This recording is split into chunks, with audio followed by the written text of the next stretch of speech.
कट्टे की कुरबानी भैंस की कुरबानी जायज़ है कि नाजायज़ है? यह मसला सुन लो। कट्टे की कुरबानी पहला भी असी जुम्मे वाले दिन भी बयान किया, यूट्यूब पर भी मौजूद है मसला कि कट्टे की कुरबानी जेडे साडे भाई जेडे आंदे ने ना कट्टे की कुरबानी जायज़ नहीं, उन्होंने को दो बड़िया दलीलां ने। वो दलीलां की ने उन्हों का जवाब सुनो तो फिर छड्डियांगे इंशाअल्लाह। वो कहते हैं कि कुरान पाक के अंदर बहीमतुल अनआम जिन्ना जानवरों का जिक्र आया ना कुरान पाक के अंदर, वो कट्टे का जिक्र कोई नहीं, वो मझ का जिक्र है। मैं उन्हों की गल सुनाना पर तुम परेशान ना हो, मैं तुहाडा मौलवी हाँ, मैं तुहाडी गल करके जावांगा तो दलील दे के जावांगा। ना भी कोई मुतमईन होया तो मैं उन्होंने गड्डी च बिठा के नाल सियालकोट लै जाऊँगा, उत्थे किताबां विखावांगा, उत्थे दलीलां देवांगा। जुमले सुनियो बाबा जी, कट्टे की कुरबानी कहते हैं जायज़ नहीं। क्यों नहीं जी जायज़? मौलवी साहब क्यों जायज़ नहीं जी? कुरान पाक के अंदर कट्टे का जिक्र कोई नहीं, मझ का जिक्र कोई नहीं। दूसरे नंबर तो उन्होंने को वड्डी दलील है जी, नबी पाक ने कट्टे की कुरबानी नहीं की थी, नबी पाक ने मझ की कुरबानी। मसले की समझ आ रही है कि कोई नहीं? जरा तवज्जो ना सुनियो इंशाअल्लाह, हौसले नाल सुनोगे तो कोई नहीं, 1-2 मिनट उत्ते भी हो गया, कोई नहीं, मसला बड़ा वड्डा है। अच्छा जी, मैं उन्हों का जवाब देना कि कुरान पाक के अंदर जिथे बहीमतुल अनआम का जिक्र आया ना बाबा जी, उथे अल्लाह तबारक व तआला ने फरमाया कि पालतू छुपाए जानवर, केड़े पालतू छुपाए जानवर, उन्होंने अल्लाह के जिक्र के नाल ज़िबा करो। इधर मेरे वाल जरा तवज्जो करो बाबा जी, जेड़ा कट्टा वे ये पालिया जाता कि नहीं पालिया जाता? मझ पाली जाती कि नहीं पाली जाती? ते किन्नियां लत्तां ने कट्टे दियां? छुपाए कहते हैं 4 लत्तां वाले ने। मझ दियां किन्नियां ने? 4। दूसरे नंबर ते तुसी अरबी की लुगत उठा के वेखो, जेडे अरबदान ने, तुसी कदी उन्होंने पूछो ना जेडे अरब च रहिंदे ने, बाबा जी जिन्नियां भी अरबी लुगतां किताबां ने पूरी दुनिया ते चलदियां पियां, डिक्शनरियां चलदियां पियां ने। इमाम फिरोजापुरी दी पढ़ के वेखो, लिसानुल अरब पढ़ के वेखो बाबा जी, हर अरबी दान ने जिहड़ी किताब लिखी है ना लिसानुल अरब अरबी डिक्शनरी दे उत्ते उन्हें लिखिया अल जमूसु नौन मिनल बकर। ऐदा मैं तर्जमा कर लगा पंजाबी च, उन्हें लिखिया भी जेड़ा कट्टा ते मझ है ना ये गां दी होई किस्म है। अल जमूस, जमूस अरबी के अंदर कहते हैं कट्टे नूं, अल जमूस कट्टे नूं भैंस, अल जमूस नौन मिनल, अदर तवज्जो फरमाया जे क्या किस्म है? मिनल बकर, गाय की किस्म है। तुसी किसे मौलवी नूं आखो जेड़ा बंदा तुहाडे नाल बहस करदा ना, ओनू कहे भी मैनू किसी अरबी की जिहड़ी लुगत की किताब है ना वो मैनू विखा, तो उहदे विच जिथे कट्टे का जिक्र है, जिथे मझ का जिक्र है, वो मैनू दस भी यह गां दे विच शामिल है कि नहीं शामिल। पूरी दुनिया ते जेड़ी भी लुगत की किताब वो ही लिखिया है कि जेड़ा कट्टा है ते मझ एक गां की एक किस्म है। दूसरे नंबर पर तराज आवे नबी पाक ने कट्टे की कुरबानी क्यों नहीं की थी?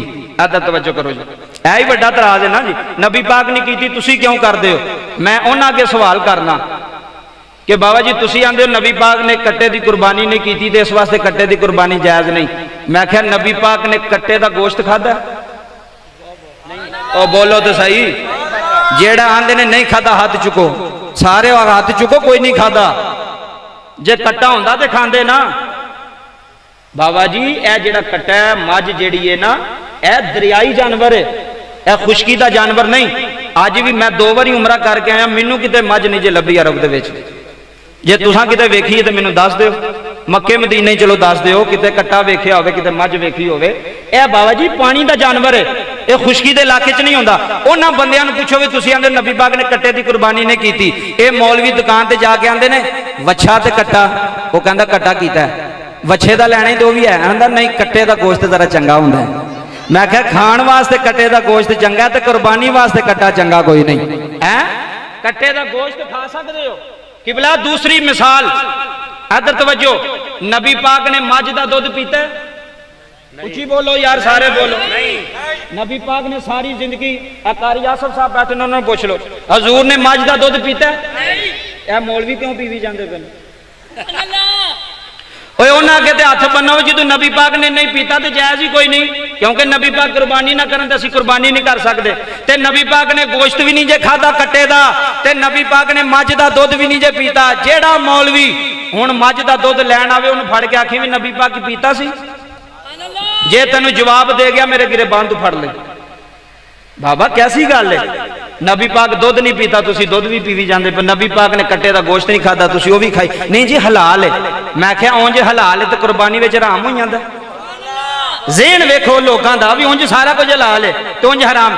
ਉਹ ਵੱਡੀ ਦਲੀਲ ਤੁਹਾਡੇ ਜ਼ੇਨ ਦੇ ਮੁਤਾਬਕ ਬਾਬਾ ਜੀ ਟੈਡੀ ਬੱਕਰਾ ਹੁੰਦਾ ਕਿ ਟੈਡੀ ਬੱਕਰਾ, ਇਹ ਸਾਰਾ ਪਿੰਡ ਬੈਠਾ ਜਿੱਥੋਂ ਜਿੱਥੋਂ ਆਇਓ। ਬਾਬਾ ਜੀ ਮੈਨੂੰ ਕੋਈ ਮੌਲਵੀ ਕਿਸੇ ਹਦੀਸ ਤੋਂ ਕਿਤਾਬ ਚੋਂ ਕੱਢ ਕੇ ਵਿਖਾਏ, ਇਹ ਉਲਮਾ ਬੈਠੇ ਨੇ, ਕਿਸੇ ਇੱਕ ਰਵਾਇਤ ਵਿਖਾਏ ਕਿ ਨਬੀ ਪਾਕ ਨੇ ਟੈਡੀ ਬੱਕਰੇ ਦੀ ਕੁਰਬਾਨੀ ਦਿੱਤੀ ਹੋਵੇ। ਉਹ ਸਾਡੇ ਵੀ ਤਾਂ ਸਵਾਲ ਨੇ ਨਾ, ਸਾਨੂੰ ਵੀ ਤਾਂ ਕੋਈ ਜਵਾਬ ਦਿਓ ਭਾਜੀ। ਅਸੀਂ ਐਵੇਂ ਗਲਤ ਤੇ ਨਹੀਂ ਲੱਗੇ ਵੀ ਐਵੇਂ ਮੂੰਹ ਚੁੱਕ ਕੇ ਲੱਗੇ ਹਾਂ। ਅਸੀਂ ਨਬੀ ਪਾਕ ਨੇ ਟੈਡੀ ਬੱਕਰੇ ਦੀ ਕੁਰਬਾਨੀ ਸਾਰੀ ਜ਼ਿੰਦਗੀ ਨਹੀਂ ਕੀਤੀ। ਹਜ਼ੂਰ ਨੇ ਦੁੰਬੇ ਕੀਤੇ ਨੇ, ਹਜ਼ੂਰ ਨੇ ਊਂਟ ਦੀ ਕੁਰਬਾਨੀ ਕੀਤੀ ਹੈ। ਤੇ ਟੈਡੀ ਕੁਰਬਾਨੀ, ਟੈਡੀ ਬੱਕਰੇ ਦੀ ਕੁਰਬਾਨੀ ਲੱਗਦੀ ਹੈ ਕਿ ਨਹੀਂ ਲੱਗਦੀ? ਤੁਸੀਂ ਪਿੰਡ ਥਾਂ ਦੇ ਬੰਦੇ ਹੋ ਤਾਂ ਤੁਹਾਨੂੰ ਮੈਂ ਸਮਝਾਣਾ ਵੀ ਟੈਡੀ ਬੱਕਰਾ ਇਹ ਬੱਕਰੇ ਦੀ ਕਿਸਮ ਹੈ, ਬੱਕਰੇ ਦੀ ਨਸਲ ਹੈ। ਨਬੀ ਪਾਕ ਸਾਰੀ ਜ਼ਿੰਦਗੀ ਟੈਡੀ ਬੱਕਰਾ ਨਹੀਂ ਕੀਤਾ ਤੇ ਮੌਲਵੀ ਟੈਡੀ ਬੱਕਰਾ ਲੀਲਾ ਨੇ ਕਿਉਂ 20,000 ਦਾ ਲੱਭ ਜਾਏਗਾ। ਆਪਣੀ ਵਾਰੀ ਆਵੇ ਤੇ ਸਾਰਾ ਕੁਝ ਹੀ ਜਾਇਜ਼, ਜਦੋਂ ਸੁਨੀਆਂ ਦੀ ਵਾਰੀ ਆਵੇ ਤੇ ਸਾਰਾ ਕੁਝ ਹਰਾਮ। ਪਤਾ ਨਹੀਂ ਯਾਰ ਕੀ ਉਹ ਬੰਦੇ ਉਹ ਲੱਭਦੇ ਨੇ ਵੀ ਜਿਹੜੇ ਅੱਗੇ ਵਿਚਾਰੇ ਦਰਵੇਸ਼ ਹੋਣ, ਉਹਨਾਂ ਨਾਲ ਬਹਿਸ ਲਾ ਛੱਡੀ, ਫੂੜੀ ਤੇ ਬਹਿਸ ਲਾ ਛੱਡੀ, ਜਨਾਜ਼ੇ ਤੇ ਬਹਿਸ ਲਾ। ਉਹ ਨਹੀਂ ਜੀ ਨਹੀਂ, ਕੱਟੇ ਦੀ ਕੁਰਬਾਨੀ। ਜਿਹੜਾ ਆਂਦਾ ਨਾ ਕੱਟੇ ਦੀ ਕੁਰਬਾਨੀ ਨਹੀਂ ਜਾਇਜ਼, ਉਹਨੂੰ ਕਹੀਂ ਅੱਜ ਤੋਂ ਬਾਅਦ ਸਾਰੀ ਜ਼ਿੰਦਗੀ ਕੱਟੇ ਦਾ ਮੈਂ ਤੈਨੂੰ ਗੋਸ਼ਤ ਵੀ ਨਹੀਂ ਖਾਣ ਦੇਣਾ ਤੇ ਮੱਝ ਦਾ ਦੁੱਧ ਵੀ ਨਹੀਂ ਪੀਣ ਦੇਣਾ ਤੇ ਟੈਡੀ ਬੱਕਰੇ ਦੀ ਕੁਰਬਾਨੀ ਵੀ ਨਹੀਂ ਕਰਨ ਦੇਣੀ, ਕਿਉਂਕਿ ਨਬੀ ਪਾਕ ਨੇ ਕੀਤੀ। ਕੋਈ ਇੱਕ ਹਵਾਲਾ ਦਿਓ, ਜੇ ਦੇਵੇਗਾ ਤੇ ਮੈਨੂੰ ਫੋਨ ਕਰ ਲਿਓ, ਮੈਂ ਆ ਜਾਵਾਂਗਾ ਕਿ ਟੈਡੀ ਬੱਕਰੇ ਦੀ ਨਬੀ ਪਾਕ ਨੇ ਸਾਰੀ ਜ਼ਿੰਦਗੀ ਕੁਰਬਾਨੀ ਦਿੱਤੀ। ਸਾਰੇ पे देंदे ने, नहीं पे देंदे? बाबे बोलो तो सही यार, ओए ना डरो, 3 कैमरे मैं मेरे ते लगे ने। हजूर सारी जिंदगी टैडी बकरा है नहीं सी उधर ते हजूर देनी कित्थों सी? ते जे टैडी बकरे की कुर्बानी नबी पाक ना देन ते अज 1500 साल बाद लग जाती है ते कट्टे ने तुहानू की आखिया? कट्टे ने तुहानू किहड़ी टक्कर को मार छड़ी है? ए खुदा दा वास्ता जे इधर वेखो, मेरे वाल वेखो, ए जायज़ है। मैं बाबा जी वो किसी फिरके का नाम नहीं लेना क्योंकि असी खत्म तो बैठे हैं। जेडे आंदे ने नहीं जायज़, मैं उन्होंने मौलवियों की तुहानू वीडियो अपने मोबाइल च विखाना कि जेडे आंदे ने कट्टे की कुर्बानी जायज़ है, जेडे आंदे ने जायज़ है तो अगों आंदे ने तो साढ़े है ही नहीं। मैं क्या जेड़ा हक की गल करे उन्होंने उंज कर छड़ो, करूँ उन्होंने मसलक जी कर छड़ो। है मेरे मोबाइल च मौजूद है मुफ्ती बहुत वड्डा, जिन्हें कहा कि कट्टे की कुर्बानी जायज़ है। किवें तुसीं नजायज़ कह सकते हो यार? वो मैनू कोई एक हदीस विखाओ किसी नबी पाक ने फरमाया हो कट्टे की कुर्बानी ना करो, मझ की कुर्बानी ना करो। कुरान पाक की एक आयत विखाओ कि अल्लाह ने फरमाया कट्टे की कुर्बानी जायज़ नहीं। तुसीं भी तो किसी ने पूछो कोई दलील दे सानू।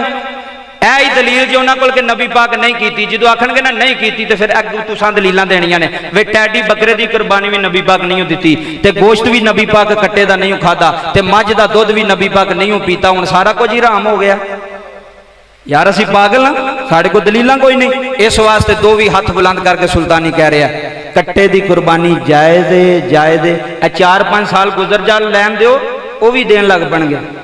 अब मेरी गल याद रखियो, मैं मुमारा मलका च बह के मजमे च गल पे करना, थोड़े साल गुजर लैन दो वो भी करनगे, हुण भी देंदे ने जी की बिला कसम। ए वेखो ना सामने उन्हें गवाही मिल गई, वो कहंदे ना ये भी देंदे ने।